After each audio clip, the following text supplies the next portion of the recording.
congratulations, guys. Thank you. Very cool. What's it feel like? Amazing. It's an honor.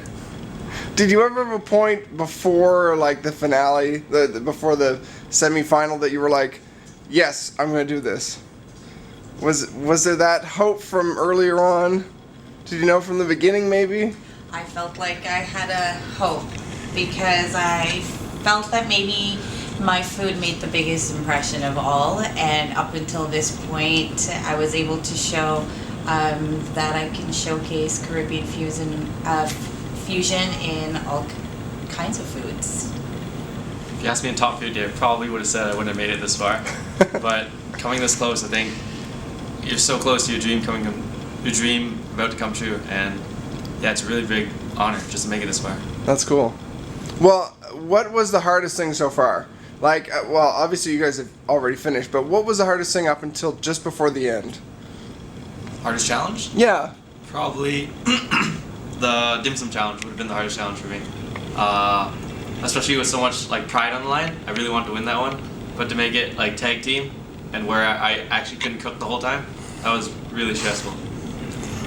What about you? I would have to say restaurant takeover. That by far was probably the hardest. It was my first time working in a professional kitchen, and although I was comfortable being in there and our hours felt like minutes, the pressure was probably the most intense that I felt. Is there something in particular that for you guys was harder than any other aspect of cooking? I mean, for me, I think I could get the flavors down, but the presentation is, I can't even imagine. So what were your hardest points in terms of cooking? Yeah, I definitely agree. I think plating would be one of the hardest ones. It's something I didn't practice before coming on the show. I practiced the flavors, practiced cooking, like within the time slot, but I didn't practice plating. And I think that's probably what I did practice, was plating. You know, you really realize in a competition like this how important presentation is, because as a home cook, we just kind of slap food all together on a plate. Right. So that was probably one of the biggest challenges, is coming into a competition like this and taking home cooks and trying to turn them into restaurant quality chefs. Right. What was the most interesting, thing you were presented with to cook with that was maybe challenging? Because for me, I mean, I can't even imagine the brains that, were done. But then you guys had some really tough pieces, too.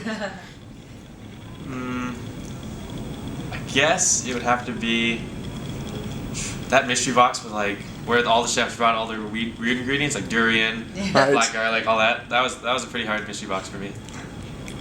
And I would have to say when Eric gave me those kidneys, Right.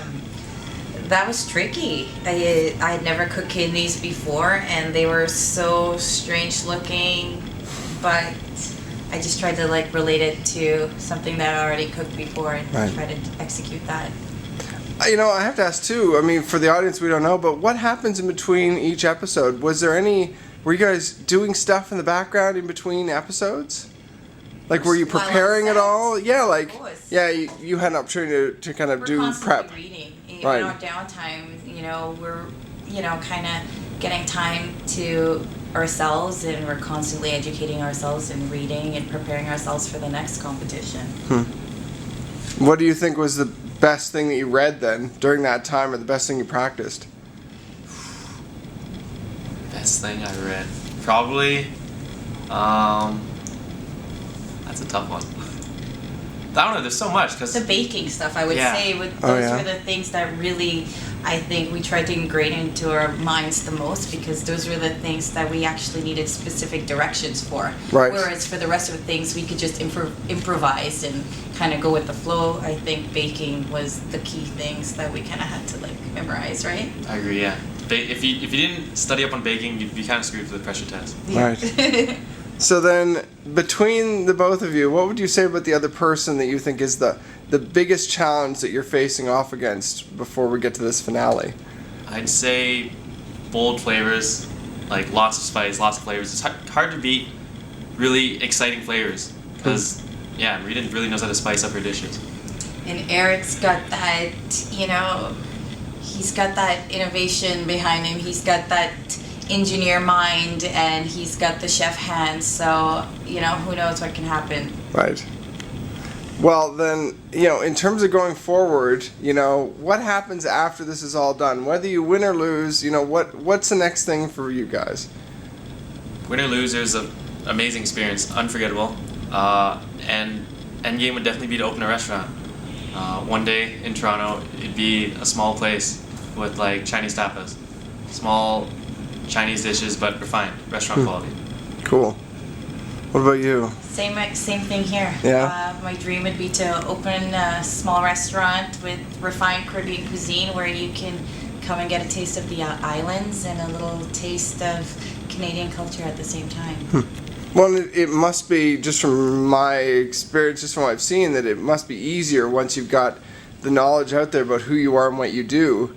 People can actually see what you've done. I mean, that's kind of a great business card to put out there. Of course. Have you been recognized on the street already, I'm guessing, quite a bit? Yes, now more so than ever. Well, the show is Especially when we huge. hang out. Right. Like, hey, wait a minute. I know you guys. Yes, exactly. What are people saying to you? Like, what do they come up to you and tell you? They're like starstruck. Like sometimes it's awkward. I'd rather them just have a normal conversation with us. Like we're normal people. We're not like actors or like celebrities. They're just like, can I have your autograph or like photo? I don't know. It'd just be nice to have a normal conversation. It's flattering. We are probably as flattered as they are when they see us. We're excited because we're like, you think we're famous? Like, it's really cool. Well, I was talking to the judges yesterday about the fact that, for me, like, I think it's great to see chefs getting kind of that exposure, because often they're behind the scenes and, especially up and coming chefs don't get that kind of exposure. So, do you hope that you kind of get your name out there in a way that says something specific? To something you really want people to take away, that when they come to your restaurant eventually when you have it open, what are they thinking about you? They're going to come there and say, damn, this food is good. Yeah, I want innovative and clean Chinese food. That's cool. Good food for both of us, I'm pretty sure. Well, and who are your inspirations? So, before you started, on the show, who did you think of when you thought of what really inspired you for cooking? Ramsay. Ramsay, yeah. Of course, Ramsay. He started from the bottom. Like, I even watched all his documentaries from Boiling Point, when it shows him in his restaurant. Like, it shows him so intense, working the grind, like working the long hours, and I just absolutely admire him. My mom. Your mom? Yes. That's and cool. my dad, my sisters, my entire family, we're all foodies, for sure. That's cool. Well, otherwise I'm just wondering, when it comes to, there's the second season coming up basically, and people are going to be auditioning. What do you think people need to know before they even step in that door to audition? They need to know that this is a food competition above all, and when they come here, they need to cook with passion, focus on what they're here to do, and work their butts off. What would you say? Need to practice your knife skills, especially. Time yourself and find your own cuisine and your passion. Is it, well, actually, that's one more question I do have. I mean, is it hard getting out of your box, like what you focus on, doing something different? I definitely say it's good to be versatile, but know where your strengths are. So, for example, I know I'm good at cooking Chinese food. I'm not going to cook it every time, but when I need to whip out like my ace card, you need your own cuisine. Right. Otherwise, what can you tell us before the finale? What was, you don't have to tell us what's happening, but was there some moment that you think really was your shining moment before the final, before the end? Does it have to be before? Well, before the end. I mean, really, it's those last two challenges: the shellfish challenge and Joe Bastianich mystery box. Because again, we had a simple basket of elegant Italian ingredients, and we had a simple shellfish, and those two competitions really allowed us to shine and show what our strengths were. I agree. I think my Dungeness crab dish was the best one I put up so far, and that was a really proud dish of mine. That's great. Well, thank you guys, and I can't wait to see how it ends. Thank you. Thank you so much for having me.